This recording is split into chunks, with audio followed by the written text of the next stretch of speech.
I'm Joe. I did this course pretty much just to progress in my career.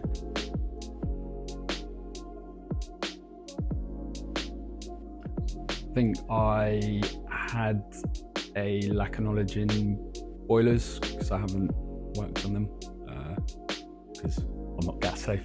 But yeah, so that was something I was thinking I might struggle with. But yeah, they were good teachers and sorted us out and showed us what needed to be done.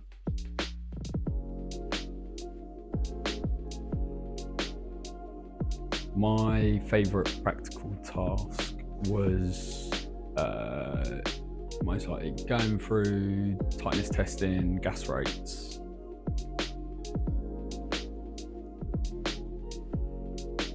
Yeah, I'll probably come and do MVQ2 and plumbing.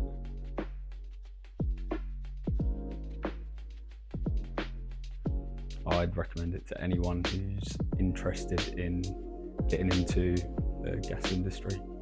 Really good course. Yeah.